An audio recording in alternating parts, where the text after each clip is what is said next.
Hi guys, kumusta kayo? Kauuwi ko lang ng bahay. Ay nako, gusto kong umalis, magpapalinis ako ng aking kamay. Kuko. Mahaba na yung kuko ko, bawal sa akin mahabang kuko. Nakakainis naman yung weather. Tingnan mo, uulan. Hindi ko alam kung makita niyo, parang uulan na naman. Umuulan na nga dun sa sa tapat. Wala nang ginawa dito kundi umulan ng umulan dito sa Hong Kong. Nakakainis na. Gusto kong kumain ng lunch kaya lang wala akong time kumain. Kaya ito na lang kakainin ko. I don't know how to pronounce it. Brioche. I don't know.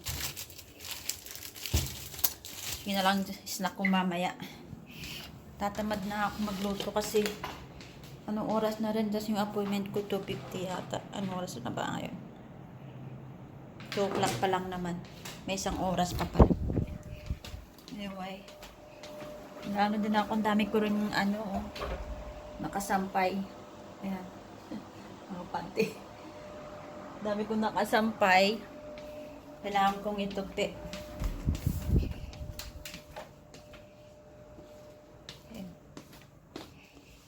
Ganito lang, pag-uwi ko dito sa bahay, chinecheck ko lahat yung mga humidifier, kung mga puno na. Tapos ilang araw na rin na walang flush yung building namin dito. Since Friday yata, wala kaming flush dito. Hindi ako makaalis-alis pa. Yung ulan, maano na. Mag-grocery pa naman ako after na magpa-linis ng kamay. Ay nako.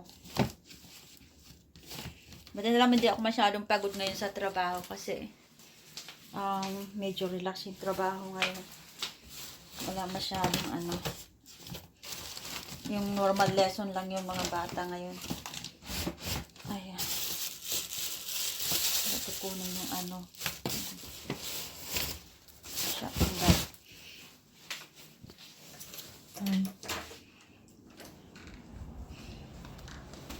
Nagadi pa naman ako ng gutom kasi yung breakfast ko kanina is yung ako ba pwede ilagay ito. Breakfast ko kanina 2 itlog. Yun ang pinabaon sa akin na asawa ko kanina. Siya yung nag-prepared kasi sa akin ng breakfast. Let me just put this one here so that I can let's see. Yeah. Actually, nalagay ko lang siya dito sa taas. Yan. Hindi na siguro yan. Yan.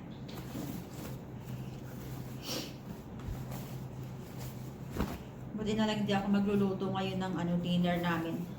Kaya maggagalang muna ako. Punta muna ako sa Filipino store. Magkaano rin ako ngayon yung tawag dito. Papadala ng pera dun sa sa Cebu, sa caretaker ko.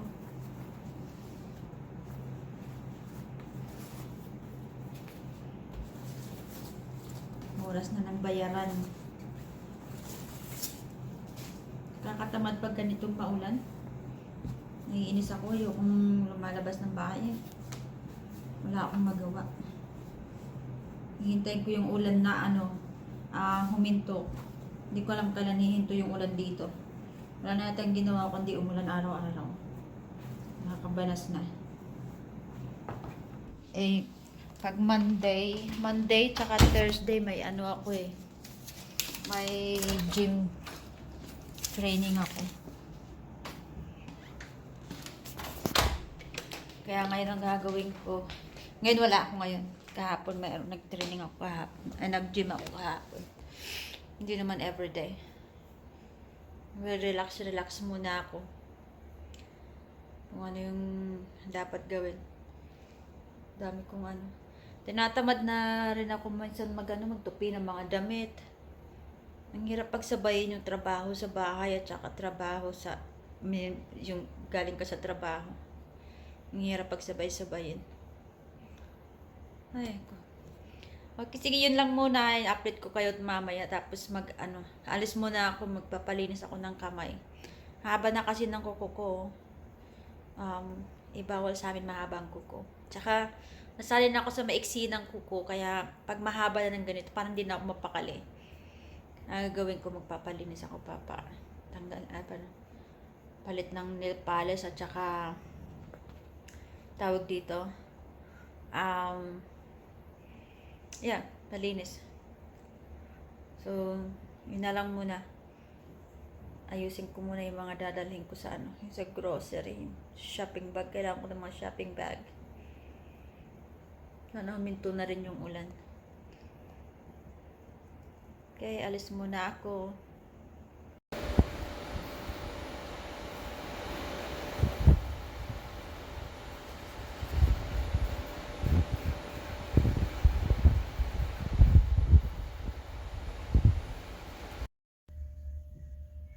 Hi guys, nandito na ako sa bahay. Kauuwi ko lang. Galing ako nagpalinis ng ng kuko ko. Maiksi na yung kuko ko. Pero yung nail polish ko ganun pa rin. Pareho lang siya. Kasi bawal kami. Ay, hindi naman bawal, kaso ayoko tawag dito. Nail polish ng may kulay, kasi natatakpan din ng painting pag nagpi-painting yung mga bata. Yes. You okay? You need help? Gusto matcha? You drinking as well? Okay.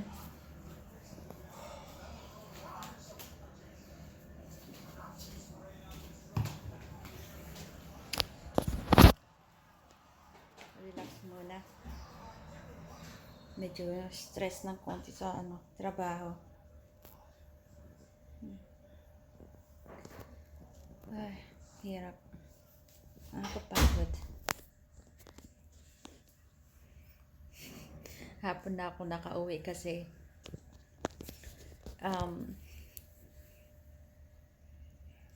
nag-shopping ako kanina. Nakabili ako ng 3 pares ng damit. Hindi halos magkasya sa bag ko. Pinipilit ko magkasya. Hindi magkasya. Mabuti na lang pagdating ko, nasa kusina siya, kaya hindi niya nakita na na may bili ako na damit. Kasi magkukwestiyon na naman yan. Ano ba yan? Bili ka na naman ng bili. Yung cabinet wala nang mapaglagyan. Hindi mo naman sinusuot lahat. Kaya naboboard kasi ako pag uwi ako dito sa bahay, wala naman akong gagawin. Kaya I end up na na lang, magsa-shopping. Kung ano na makita ko, bibilin. Lalo na pagdating sa damit. Bili ako ng 3 pares na damit. Okay na yun. Pansuot ko pag uwi ko, kasi uwi ako sa Pilipinas sa Oktubre. Kaya yan, nag-iipon. Bibili ako pati naghanap ako na kanina kasi ng swimming costume, kasi pag umuwi ako doon sa Cebu, siyempre baka mag-swimming ako doon. Ayan. Kaso nahanap ko, pauwi na ako, napagod na ako. Bukas na lang, babalikan ko na lang ulit. Baka mag-gym ako. Light lang, walang training tomorrow. Walang trainer na mag-assist sa akin sa gym bukas.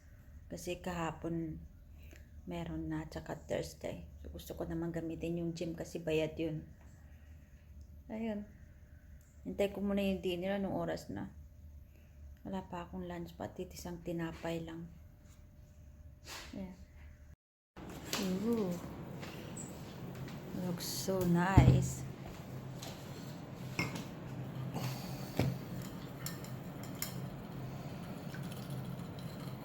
Wag yan, may mako. Sa cheese, chop.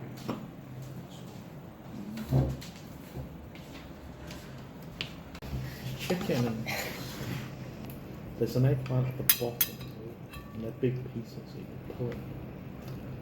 Give me a plate, Jimmy. Okay. Oop, oop.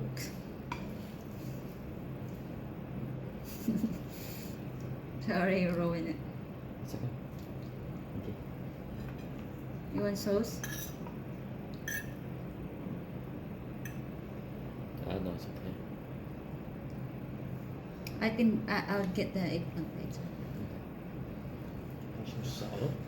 No, it's alright. Ayaw mo ako?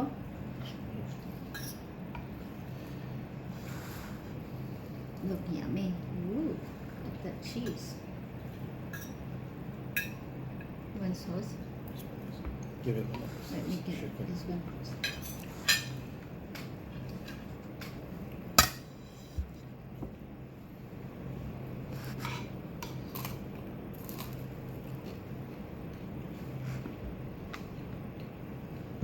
Very sticky.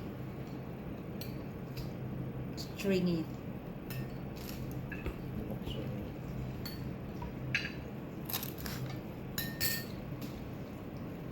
Oops.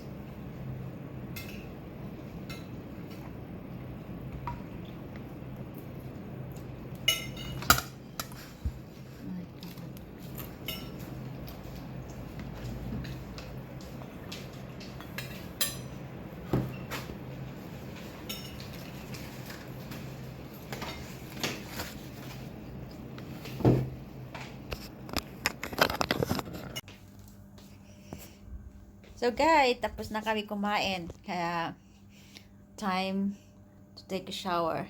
Anong oras na rin? Mag-alas 7 na. So, shower time.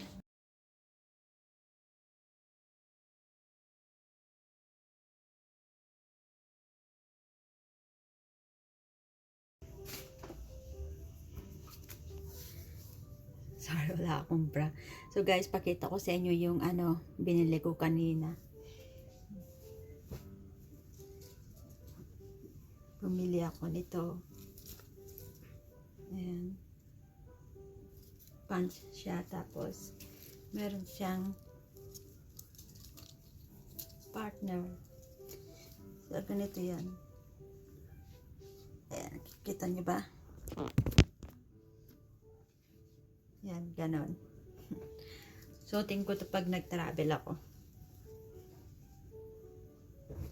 At, ito guys, ang cute. Ang cute niya. Oo. Yan. Ang ganda din ng kita pa dito.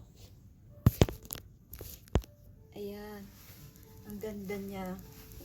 Ganon siya, ganon. Hindi ko alam kung nakikita nyo, pero ang ganda talaga nito. Kaya, ang ganda pa ng kulay niya. Yeah, diba? Pero hindi alam ng asawa ko.